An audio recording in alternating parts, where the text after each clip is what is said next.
admitted to the school are foreigners because are South Africans because foreigners are dominating in the surrounding area and they have been admitted to the school. We've seen it on social media platforms, we've seen it on media mainstream last week when they were all here demonstrating that their kids will definitely come to the school.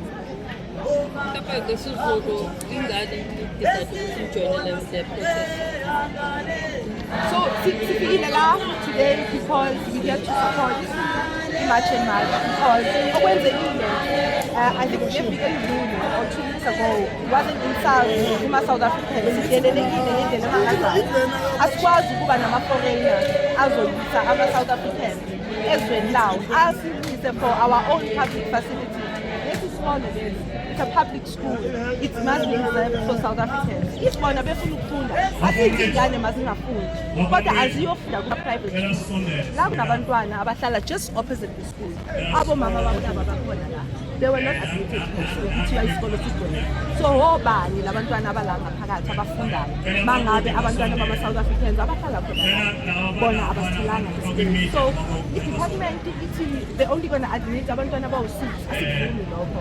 Sifuna baba admit bonke plus minus 80 kids laba bakhona e-listing i-March and March that's why we have to support ukuthi today masihamba sisina labo bantwana bebe banama-desk la kulesi sikole especially ngokudeleleka okwenzekile kuma-Nigeria asizovulwa ama-Nigeria ezweni lethu leli yizwe lethu and we want South Africans ukuthi basukume because ilizwe lethu liyahamba we can't be so mama sihamba phambili sidingana namadoda usazosijoyina kulo mzabalazo because akukho la siyakhona kukho la sobalekela khona athi imali ey'ngane nje iy'ngane ze-South Africa hhayi lokho akushoyo ukuthi ama-foreign nationals akusiqiniso lokho ngoba I think last week kubonakele ukuthi abazali abaningi ababantwana abafunda la baqhamuka ko-Nigeria nasemalawi because bebelwa bathi abantwana babo abazothuma la esikolweni.